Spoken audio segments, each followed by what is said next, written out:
Hello, everyone. Oh my gosh, I am so sorry about our technical difficulties today. It's one of those things where if it can go wrong, it will go wrong. So we are starting atrociously late.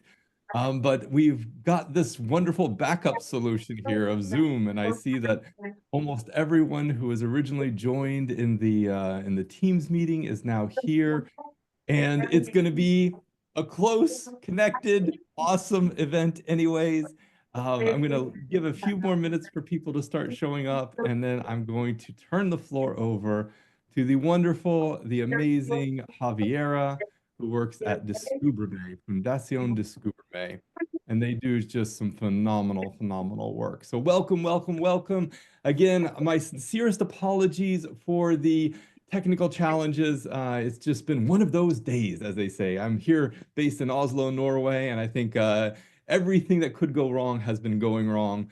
But you know what? We're here now, and we have this moment to share with each other.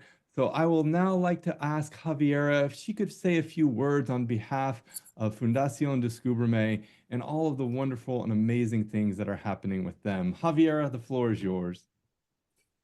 Thank you, Anthony, for the presentation. I'm gonna give a few words in Spanish if you don't have any problem.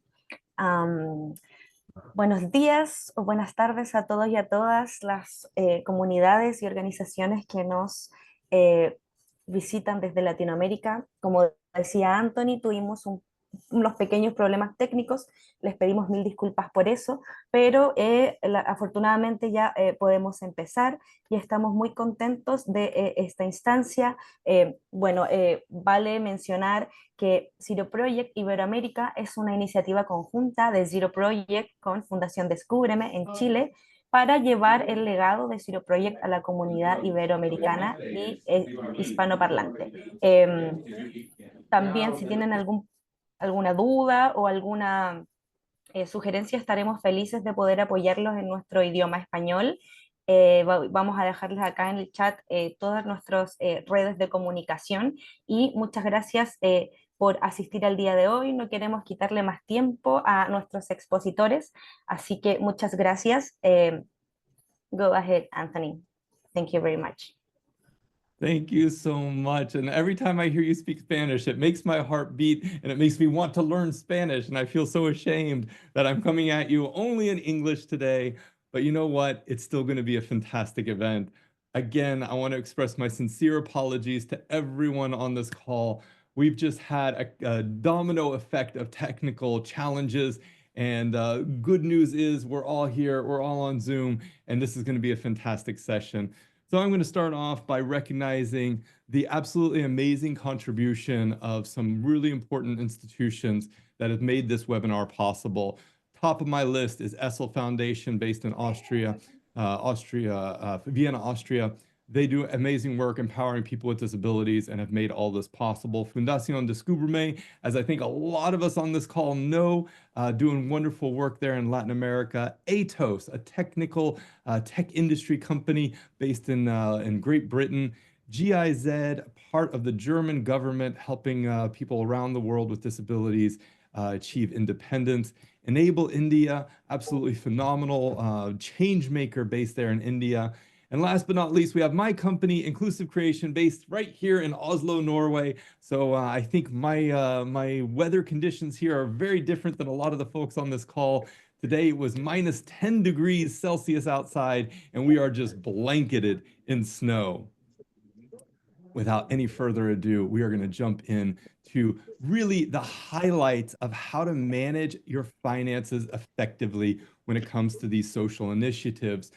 First things first, dealing with costs. And this can be a huge challenge for any organization, whether you're a social impact, social enterprise, or you're just a straight up startup. Trying to figure out where your costs are coming from, how to manage them effectively is a really important issue. And the way I think about costs, I divide them into two categories. I divide them into direct and then indirect costs. And I'll just pause here for a second and ask for everyone who is on the line, could you make sure that your microphones are muted? Just make sure that your microphones are muted. Okay, so let's get back into cost. Two different kinds of cost, direct cost and indirect cost. Now, direct costs are exactly what they describe. They're costs that are directly linked to the product or service you're providing. And I'm going to try to use an example in a minute to kind of showcase this. Now, indirect costs have no direct link to the product or service you're providing. So I get to work with an amazing organization called Giannoumis 3D. It's run by a man named Esteban. What they do is they use 3D printers to print prosthetics for people who have any kind of limb issues.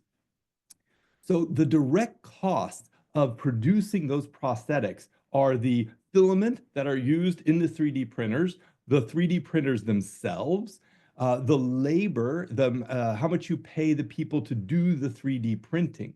So there's three examples of direct costs. They are directly linked to the product or the service that you're providing. Now, indirect costs are things that don't have a direct link to those products or services.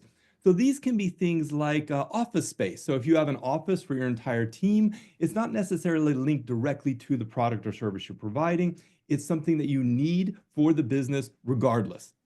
If you pay somebody to do your taxes, that's an indirect cost. Any kind of administrative personnel, those are indirect costs. Now, there's a multitude of ways of tracking your costs. You can use everything from a simple spreadsheet. You might, as you start to grow as a business, want to scale up from just a spreadsheet to something a little bit more useful. And a lot of the times, the software programs that help track costs, that help track your finances, can be very specific to the country you're in. Here in Norway, where I live, we have a specific kind of accounting software that almost every company in Norway uses, and it's directly linked into our taxes with the government and other businesses that are running here in Norway. So I would encourage you to explore, is there a piece of software that is used predominantly in your cultural context or your country? And if there's not, something like QuickBooks can be a really useful tool. So you could just get online and Google QuickBooks and you can find more information about that. So that's my first tip when it comes to managing your finances. Make sure you know the true cost of what you're doing. The number two thing, and this is something that every social enterprise, every social initiative struggles with, pricing. And I have a bit of an embarrassing story I want to share with you today. When I first started my company, we had a huge client, one of the biggest banks in the Nordic region, come to me and say, Anthony, we want you to run a workshop for us for some of our employees. We want you to have a workshop for 3 days, and we want you to provide catering. And they said, how much would you price this workshop at? And I was a very new entrepreneur. I didn't know what kind of price to put on it. So I put something that I thought was absolutely audacious, and I told them $100. And they looked at me and they said, yes, please, when can we sign on the dotted line?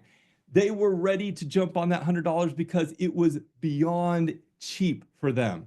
And especially considering the value that I was creating for them and their teams, they said, we want this immediately. Now, that might sound like a success story, but it was actually a failure because I undervalued my services so much. I gave them such a low price that I couldn't run a business if I was giving everybody that price. So it's really important that when you're thinking about your pricing strategy, that you're not just kind of going with whatever a client will say yes to, that you're really thinking critically about how you can price out your product or your service. And there's, again, kind of two ways of approaching it. One way is just cost plus. So you basically take the cost that it takes to produce a product and you add a little bit of a profit margin. So if we go back to Giannoumis 3D and we talk about their printing, 3D printing prosthetics, we could say, well, what's the cost to produce a prosthetic? And then we add a bit of a markup so that we're making money off of those prosthetics. The other way of approaching pricing is value-based. And what that means is, what is the value you're creating for your customers, your clients? In my situation, the value I was creating for that bank was well over the $100 that I charged them by a factor of about 1,000. So I could have charged them about $10,000 or more for the value that I was providing them. And so that's what I'm talking about when I talk about value-based pricing. You need to understand a bit better about your ideal customers, your ideal clients. What sort of value do they put on the service or product you're providing? Because that'll give you a better understanding for how to price it. And that means you're going to have to talk to your customers and clients and get an understanding from them what sort of services, similar services, have they purchased in the past. And I see now we have someone sharing their screen. This is exciting. Ragan, can you tell No, me if this? I think I think that was a mistake. Someone is trying to fix the interpretation, so I'm assuming that's the issue. Sorry for the All good, interruption. all good, all good. We continue with technical issues. Oh my goodness. Um, so looking at the value that you're creating for your client or your customer and trying to understand better about how they would price it, how much would they pay for it. So talk to your clients, especially trusted clients, especially folks that have worked with you and see the value that you're creating. Ask them, what sort of price would you put on this? And ask competitors, form partnerships with people who are working in the same space as you and ask them, what would you price this product or this service at? That'll give you really good insights, really good market insights to know where to put your price tag. Now, I am terrible at pricing, as you already know, based on this story. And that's because I'm very bad, I'm very good at undervaluing what I do. And in social initiatives, often we are very bad at undervaluing what we do. We're in it because we want to create impact. We're in it because we want to create change. And we forget that the change, the impact that we're creating has a strong value to it. And so I want to encourage everybody here that's listening to this webinar, think critically about where that pricing should be. What is the real value you're creating, and how can that be communicated in a way, how can it be marketed in a way that clients and customers are going to be willing to pay a premium for that product or service? Um, the pricing often differs B2B versus B2C, business to business product or service versus a business to consumer. So you really have to look into the markets. You'll really have to look into your customer base that you are targeting. So that's my second key takeaway here. Choose the right pricing strategy. Number three, and this is a struggle again for social enterprises, social initiatives, any kind of business that's trying to create impact but actually maintain a bottom line. You've got to be able to balance affordability, what people can afford to pay you for your product or service, with your ability to recover your costs. And the recovering of your costs really comes down to whether or not you are economically, whether or not you are financially sustainable. So that comes down to, are you going to be in business next year? Because if you can't cover your costs, that's going to just eat away, eat away, eat away at any money that you have in a bank until one day you have to close up the shop. So being able to balance that affordability aspect so that people who need your services, need your products, can afford them, can have access to them, with the ability for you as a business to recover the cost that you're expending in this work.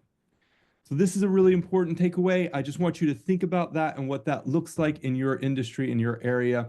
One of the main ways businesses have solved this is by giving multiple price options. So you kind of have a free version of what you do. You kind of have a medium grade version of what you do that's priced at an affordable way. And then you have like the premium. So think about it like, a low budget option, a mid budget, and a high budget option. All right. Now I'd like to take a quick break before we end up with our fourth key takeaway. And I would like to invite my colleague from EduDown to talk about some of the work that they've done when it comes to financial sustainability. So if I could ask to have them spotlighted so we can have a short interview about financial stuff. Oh, there's Paula. Paula, you look fantastic. I'm so happy to talk to you. And I think there's a lot of value that the people on this call are going to get hearing your perspectives. Now, EduDown has done some great work with building partnerships. And those partnerships with companies around your area have really helped you become sustainable in your work. And you've had to balance in these partnerships your ability to create impact, create social impact, with your ability to be financially sustainable. I wonder if you could tell us more about that. Okay, first of all, hi to everyone. My first language is not English, so I will try to do my best. And if there anything that I say that is not good, please write to me. Okay, I'm a bit nervous, but I will try to do my best. And thank you, Anthony, for having me here. And I will try to talk about EduDown. And also you can search for our work in social media. We are an ONG with 24 years of experience in treatment of Down syndrome kids and adults.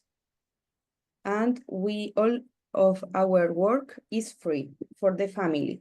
Okay, so we have a lot of cost, but we look a lot of strategy to give the family free attention in health and in education, in all the life of the Down syndrome people. I think this is Amazing, amazing. That's such a great answer and such a great showcase of your work and the way it balances these two issues.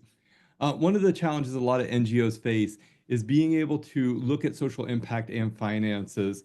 And I'm wondering how you've managed to structure your budgets, your revenue to provide free and subsidized services while still just being able to keep the lights on at EduDown. Okay, I have notes here, so if I'm not watching, it's because I All tried good, to. all good. Okay, we manage with a lot of things that we offer service to the companies. All the things that we do in EduDown, we try to be elaborate quality product that the company want to buy from us. Okay, so we have a few services that I will try to enumerate. Like first, we manage to inclusive cafes. We have 2 restaurants that EduDown give the administration and provide first a service that we win money from this staff. And also there is a place that generate employment for the people with Down syndrome. So it's an inclusive cafe. And we also, all the products that we sell in these spaces are elaborate in EduDown. So I think that the first step for us was to create a company.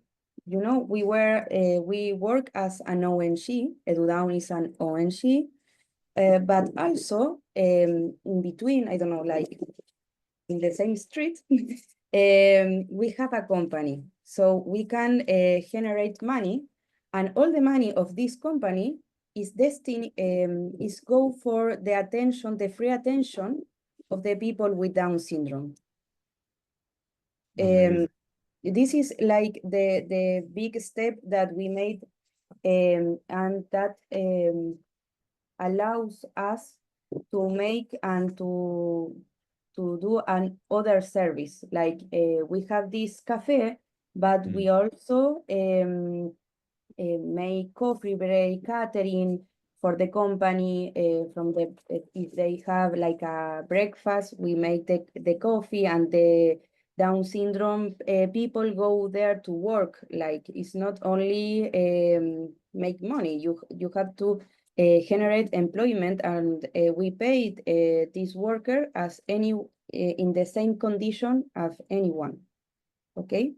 Incredible. And I think that we have also other services like corporate volunteer for the companies, and they pay that, and we generate like a project where the workers can join us in in one day of work. I think this is in general. I love it. You're doing great. And I have one last question for you. And since we're running out of time, but I'll just ask you to keep your answer to straight to the point. Scaling in Latin America can be hugely challenging. What lessons have you learned that work in Chile and that also you think could work for the folks on this call? I think here that for us the best part was the building solid network of a strategic alliance. I think, like, in other words, having a relationship with a company that have resources and or is not have not not necessary to be a big company.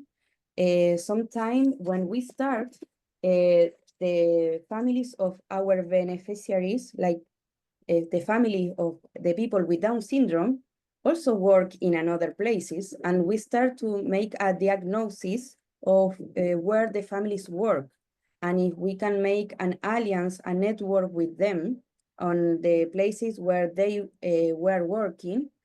And if you have one company, or if you have one network with a local, like, public service, I don't know how to say, like the you can make you can start with.